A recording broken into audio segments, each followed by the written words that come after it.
All right, this recipe is for all of you who have a bit of a sweet tooth. Today, we're going to be making lemon cheesecake bites.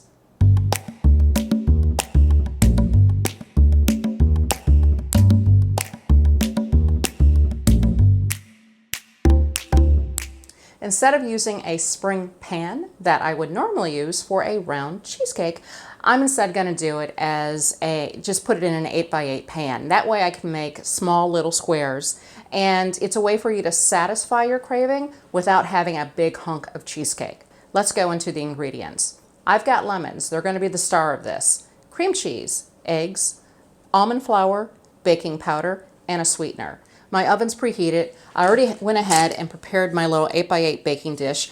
All I did was I put a little bit of ghee around the sides and a little bit on the bottom and put my parchment paper on there. You want to make sure it overhangs from the side because these become your handle when you take your cheesecake out of the pan. So with that, we'll put this down and start on our crust. So I'm going to add almond flour, eggs, 2 eggs, sweetener, and baking powder. All you're going to do is just mix this up completely. Batter's done. Now we're going to spread it in the 8x8 pan, and you want to spread it even. It's all smooth now, and it's going to go in the oven for 12 to 15 minutes. First thing we're going to do is zest a lemon. Make sure you wash it really well before zesting. So all you need is a zesting plane. And what you want to make sure is you don't get any of the white underneath the actual zest. That'll make it bitter. All right, I zested the lemon, so I'm going to go ahead and just put the zest aside. So I'm going to juice the lemons. I want about 2 to 3 tablespoons of lemon juice. Chances are, if they're really nice and juicy, I won't need all 4 lemons for that. So all you're going to do, cut your lemons in half and juice. All right, lemon juice, all done. I have more than enough. So let's add cream cheese first, eggs, sweetener, a little bit of the zest, about a tablespoon. That was a teaspoon, not a tablespoon. Now we're going to add in the lemon juice. I like a real lemony flavor, so I'm going to add in 3 tablespoons. So now what we're going to do is just start off at a low speed and mix. It's important when you're doing this that your cream cheese is very, very soft.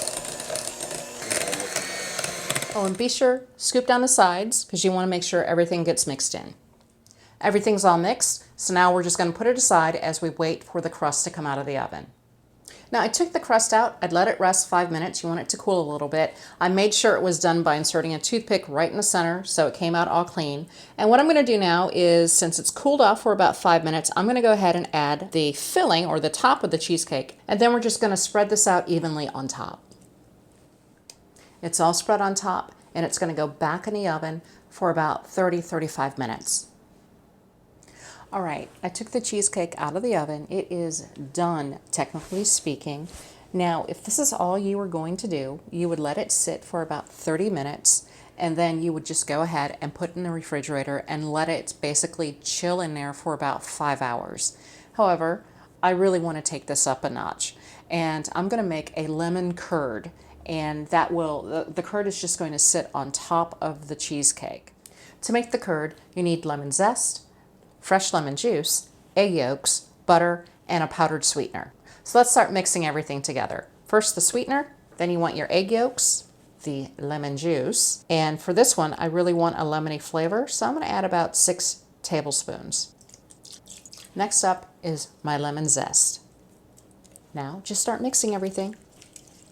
We're going to heat the curd on the stove, but before you start the heating process, you want to make sure you have set aside a bowl with a mesh strainer. That's really important for the end product. You're going to just put your curd, your liquid, into a small saucepan over a medium-low heat. The key here is you don't want this to boil at all. You basically are going to heat it up gently. You don't want to scramble the egg yolks. You don't want to, you're cooking them, but you don't want scrambled eggs. So you want to make sure you keep a nice stir on here. Now I'm going to be doing this for about 6 or 7 minutes, but what you can start seeing is a little bit of the egg white got in here, You can see that in there, the little white pieces. That's why you want your mesh strainer. You're going to strain out bits of pieces like that. But for now, you just want to keep a stir going. You want it to thicken up, and you want to make sure it basically sticks to the back of your spoon. All right, it's nice and thick. As you can see, look how thick it's gotten. I'm going to go ahead and add my butter in. And all I'm going to do now, it's off heat completely. I'm just going to stir to let the butter melt inside of it, and it's just stirring it so I mix the butter and the curd together. All right, what I'm going to do now is start straining out my curd to remove any bits and pieces of it. And I'm going to do it a little at a time because it's pretty thick, and you can see it straining through. Sometimes you have to just sort of move it around because it'll start blocking up some of the holes. As you can see, there's some bits in here that I just, like, that's a bit of an egg white. Just don't want that in here. Now let's get this awesome curd on top of that cheesecake. All right, let's do it.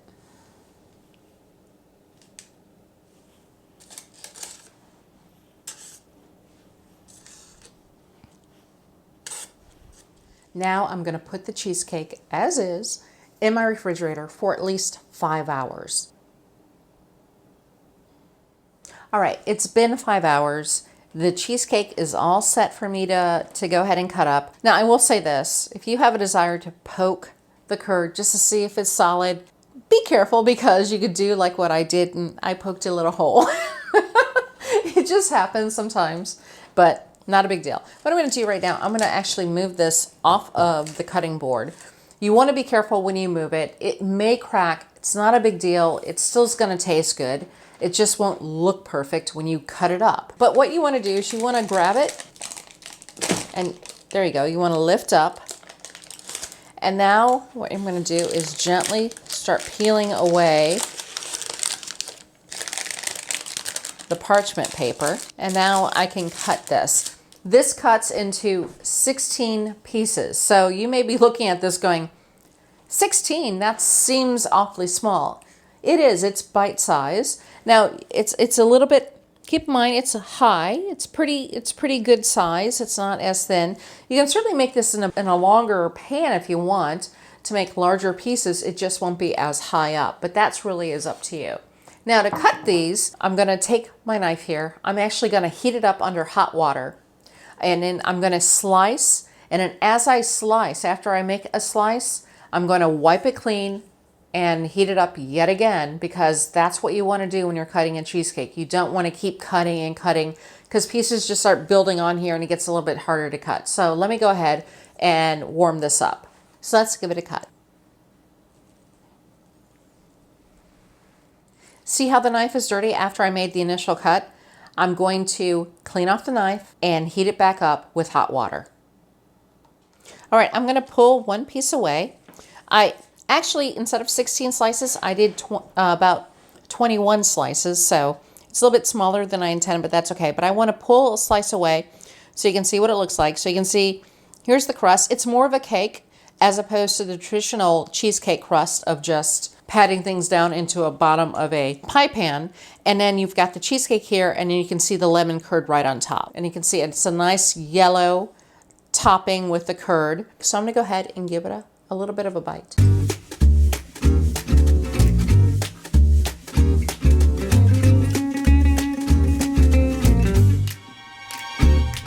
This is awesome. I love lemon flavor, and certainly the curd just adds a nice touch on top of it. The cheesecake itself has a nice subtle lemon flavor to it, but you can still taste the cream cheese, which has a nice flavor. The cake portion of it is nice and solid, has a little nutty flavor, but it's a nice little thing to hold on to, so it is a finger food, if you will. The lemon curd just really makes this just soar because it's a nice, lovely, awesome lemon taste to it. More than I hoped for. It makes me so happy. One of these slices is a little less than 3 to 4 grams total carbs, about 3 grams net carb with the fiber in it from the almond flour. I hope you enjoyed the video. Hit like, subscribe, share with your friends, and until next time, I'll see ya.